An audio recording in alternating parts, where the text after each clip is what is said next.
Bismillahirrahmanirrahim. Assalamualaikum warahmatullahi wabarakatuh.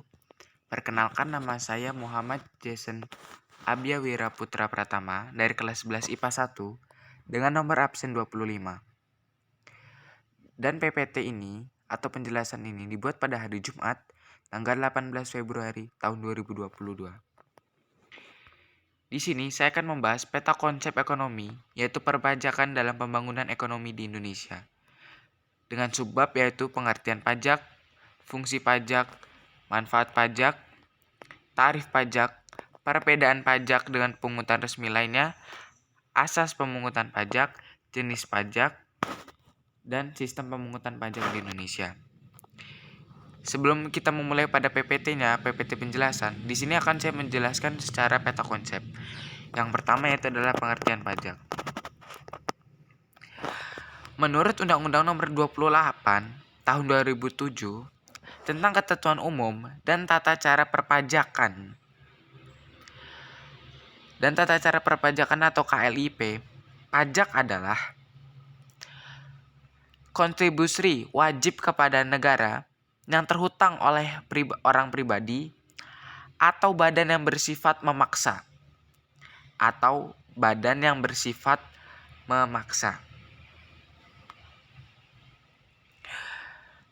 Selain itu, berdasarkan undang-undang dengan tidak mendapatkan imbalan secara langsung dan digunakan untuk keperluan negara bagi sebesar-besarnya kemakmuran rakyat. Yang berikutnya itu adalah fungsi pajak. Fungsi pajak dibagi menjadi 4, yaitu fungsi anggaran atau budget air. Yang kedua adalah fungsi mengatur atau reguler. Yang ketiga stabilitas, dan yang keempat atau yang terakhir adalah redistribusi pendapatan. Yang berikutnya kita akan membahas manfaat pajak. Manfaat pajak dibagi menjadi 3, yaitu manfaat pajak untuk negara, manfaat pajak untuk masyarakat, dan yang terakhir adalah pengalokasian dana pajak. Bagian berikutnya itu adalah tarif pajak. Tarif pajak dibagi menjadi 4, yaitu tarif progresif, tarif degresif, tarif proporsional, dan yang terakhir tarif tetap atau regresi. Pembahasan berikutnya adalah perbedaan pajak dengan pungutan resmi lainnya. Dibagi menjadi beberapa pembeda, yaitu 1. Berdasarkan dasar pelaksanaan, 2. Sifat iuran, 3. Unsur paksaan, 4. Subjek pengenaan, 5. Prestasi atau imbalan, dan yang keenam atau yang terakhir adalah jenis. Subbab berikutnya adalah asas pemungutan pajak. Asas pemungutan pajak dibagi menjadi 4 macam, yaitu asas equality atau keseimbangan atau keadilan. Yang kedua adalah asas certainty atau kepastian hukum. Yang ketiga adalah asas convenience of payment, yaitu adalah tepat waktu. Dan yang terakhir adalah asas efisiensi atau ekonomis. Pembahasan subbab berikutnya adalah jenis-jenis pajak. Jenis-jenis pajak juga dibagi menjadi 3. Yang pertama adalah pajak berdasarkan golongannya, berdasarkan pihak pemungut, dan yang terakhir adalah berdasarkan sifatnya. Kelima, sistem pemungutan pajak di Indonesia. Sistem pemungutan pajak di Indonesia dibagi menjadi 3, yaitu yang pertama self assessment system, yang kedua adalah official assessment system, dan yang terakhir adalah withholding system. Sekarang kita akan masuk ke dalam PPT penjelasan perpajakan dalam pembangunan ekonomi di Indonesia secara lebih terperinci. Tugas ekonomi, perpajakan dalam pembangunan ekonomi. By Jason. Muhammad Jason Abiawira Putra Pratama, kelas 11 IPA 1, semester 2, dibuat pada Jumat 18 Februari 2022. Di sini kita pertama akan membahas tentang pengertian pajak. Menurut Undang-Undang Nomor 28 Tahun 2007 tentang Ketentuan Umum dan Tata Cara Perpajakan atau KUP, pajak adalah kontribusi wajib kepada negara yang terutang oleh orang pribadi atau badan yang bersifat memaksa berdasarkan undang-undang, dengan tidak mendapatkan imbalan secara langsung dan digunakan untuk keperluan negara bagi sebesar-besarnya kemakmuran rakyat. Jadi pajak digunakan untuk sebesar-besarnya kemakmuran rakyat.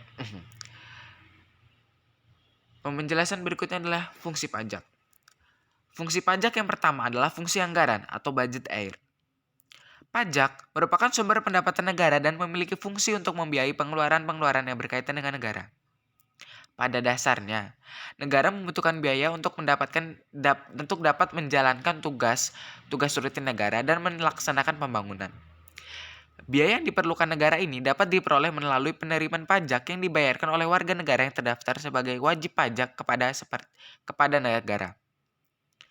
Pajak dapat digunakan oleh negara untuk pembiayaan rutin seperti belanja pegawai, belanja barang, pemeliharaan, dan lain sebagainya. Untuk hal yang berkaitan dengan pembiayaan pembangunan, biaya yang digunakan dapat berasal dari tabungan pemerintah, yaitu dari penerimaan dalam negeri yang dikurangi dengan pengeluaran rutin. Untuk tabungan pemerintah, perlu ditingkatkan setiap tahunnya menyesuaikan dengan kebutuhan pembiayaan pembangunan yang semakin meningkat. Dan peningkatan akan tabungan pemerintah ini diharapkan juga dapat berasal dari sektor pajak. Fungsi yang kedua adalah fungsi mengatur atau reguler. Melalui kebijaksanaan pajak, dapat membantu pemerintah dalam mengatur pertumbuhan ekonomi. Melalui fungsi mengatur ini, pajak diharapkan dapat digunakan sebagai alat untuk mencapai sebuah tujuan, yaitu kesejahteraan rakyatnya. Fungsi ketiga adalah fungsi stabilitas. Pajak juga berfungsi dalam membantu pemerintah berkaitan dengan kepemilikan dana yang dapat digunakan untuk menjalankan kebijakan yang berhubungan dengan stabilitas harga sehingga hal-hal yang berkaitan dengan inflasi dapat dikendalikan dengan baik. Untuk dapat menjaga stabilitas perekonomian negara, dapat dilakukan dengan mengatur peredaran uang yang ada di masyarakat, pemungutan pajak, hingga penggunaan pajak yang efektif dan efisien.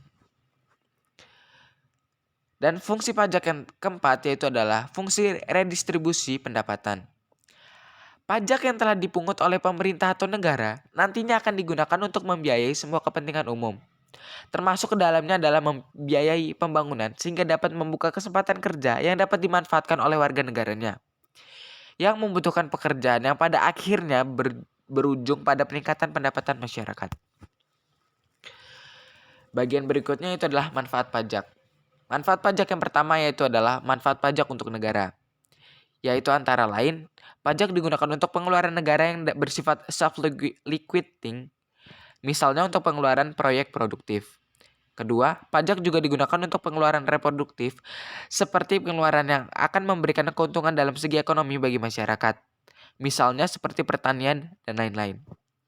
Yang ketiga, pajak digunakan untuk pengeluaran yang bersifat self-liquidating dan tidak produktif, seperti pembangunan untuk sebuah monumen bersejarah dan lain-lain.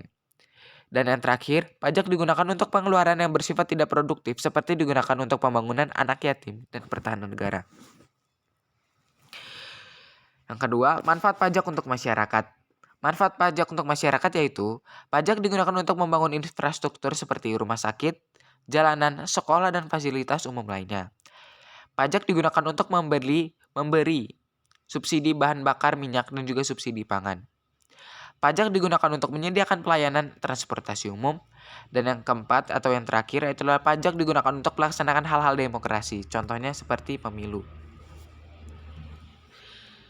Dan manfaat pajak yang terakhir adalah mengalokasikan dana pajak.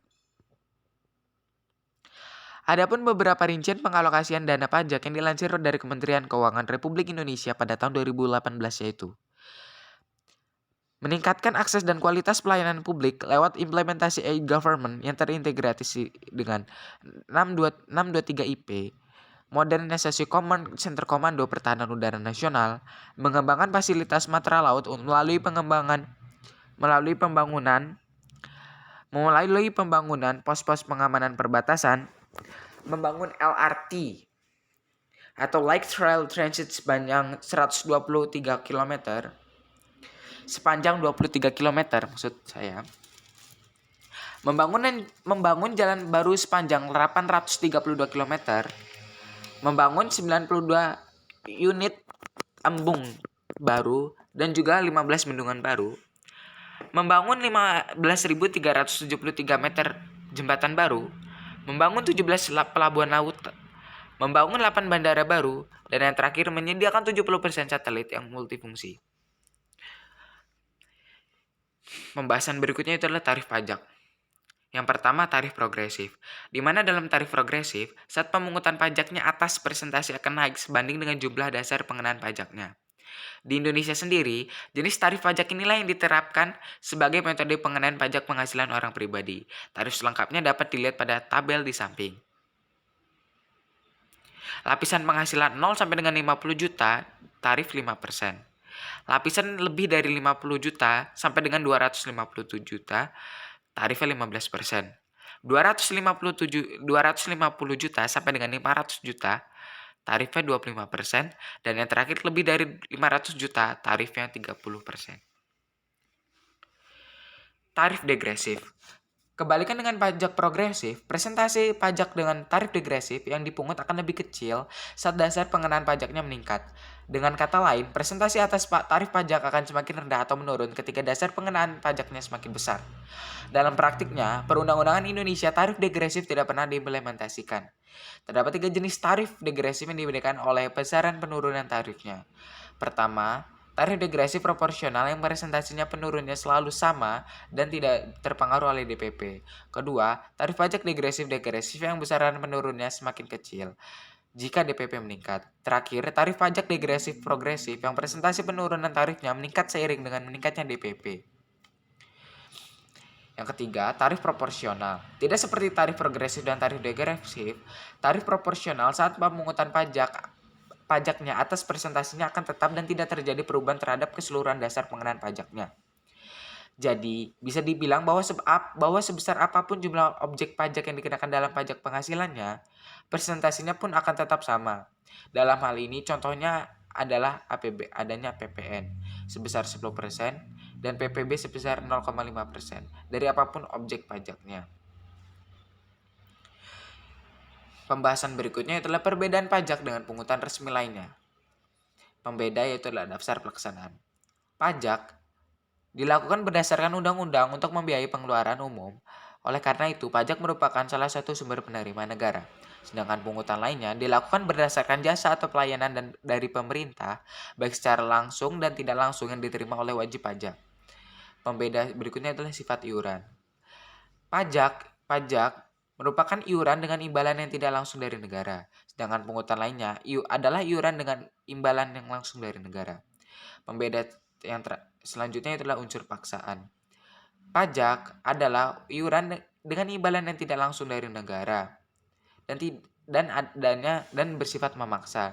Dan pungutan lainnya tidak ada unsur paksaan. Pembeda lain selanjutnya adalah subjek pengenaan. Pajak berlaku untuk seluruh rakyat tanpa kecuali, sedangkan penerimaan lainnya terbatas pada orang-orang tertentu. Yang berikutnya adalah prestasi atau imbalan. Prestasi atau imbalan diterima oleh seluruh lapisan masyarakat. Sedangkan pajak penerimaan lainnya, prestasi atau imbalan diterima oleh golongan tertentu. Dan jenis yang terakhir, pajak dibagi menjadi 2 jenis, yaitu pajak pusat dan pajak daerah. Sedangkan penerimaan resmi selain pajak dibagi menjadi beberapa macam, yaitu restribusi, sumbangan, keuntungan dari badan usaha milik negara atau BUMN, hasil dari undian negara, bea masuk dan bea keluar, dan yang terakhir adalah serta cukai. Asas pemungutan pajak, yaitu asas equality atau keseimbangan atau keadilan. Pada asas ini menyatakan bahwa dalam hal pemungutan pajak, negara harus menyesuaikan dengan kemampuan dan juga penghasilan yang diperoleh atau diterima dari wajib pajak. Negara tidak boleh bertindak diskriminatif atau seenaknya sendiri dalam hal melakukan pemungutan pajak terhadap wajib pajak. Yang berikutnya adalah asas certainty atau kepastian hukum. Asas ini menunjukkan bahwa semua penguatan pajak harus didasarkan pada undang-undang yang berlaku. Sehingga bagi pihak-pihak yang melanggar atas pungutan pajak ini akan dikenakan sanksi hukum yang sesuai dengan undang-undang. Penetapan pajak harus dilakukan secara transparan sesuai dengan hukum yang berlaku, yaitu undang-undang. Yang ketiga, asas convenience of payment atau tepat waktu. Dalam asas ini, pungutan pajak harus berdasarkan dengan saat yang tepat bagi wajib pajak, yaitu saat yang paling baik. Misalnya adalah di saat wajib pajak baru menerima penghasilannya atau menerima hadiah. Hal ini bertujuan agar wajib pajak tidak merasa terbebani atau keberatan atas pajak yang dipungut. Asas efisiensi yaitu efisiensi atau ekonomis. Asas ini terkait dengan biaya pemungutan pajak yang diusahakan untuk dapat sehemat mungkin. Asas ini menjadi patokan agar tidak terjadi biaya pemungutan pajak yang lebih besar dari hasil pemungutan pajak. Hal ini menunjukkan bahwa dalam pemungutan pajak harus dilakukan secara tepat dan benar, agar tujuan dari pemungutan pajak ini dapat tercapai. Jenis-jenis pajak. Yang pertama, pajak berdasarkan golongannya, yaitu pajak langsung, pajak yang pembebanannya tidak dapat dilimpahkan ke pihak lain, contoh pajak penghasilan. Yang berikutnya, pajak tidak langsung, yaitu pajak yang pembebanannya dapat dilimpahkan ke pihak lain, contoh PPN. Yang kedua, yaitu berdasarkan sifatnya, dibagi menjadi pajak subjektif, yaitu pajak yang pemungutannya berpangkal atau berdasarkan subjeknya, contohnya pajak penghasilan. Yang berikutnya, pajak objektif, yaitu pajak yang berpangkal atau berdasarkan pada objeknya, contohnya PPN dan PPNBM. Dan yang ketiga, pajak berdasarkan pemungutnya, dibagi menjadi pajak pusat, adalah pajak yang dipungut oleh pemerintah pusat dan digunakan untuk membiayai rumah tangga negara, contoh pajak penghasilan, PPN, PPNBM, PPB, dan bea materai. Berikutnya adalah pajak daerah. Pajak yang dipungut oleh pemerintah daerah dan digunakan untuk rumah tangga daerah. Contoh, pajak reklame, pajak hiburan, bea perolehan atas tanah dan bangunan atau BPHTB, dan PBB sektor perkotaan dan perdesaan atau PBB P2. Sistem pemungutan pajak di Indonesia. Yang pertama adalah Self-Assessment System. Self-Assessment System merupakan sistem pemungutan pajak yang membebankan penentuan besaran pajak yang perlu dibayarkan oleh wajib pajak yang bersangkutan.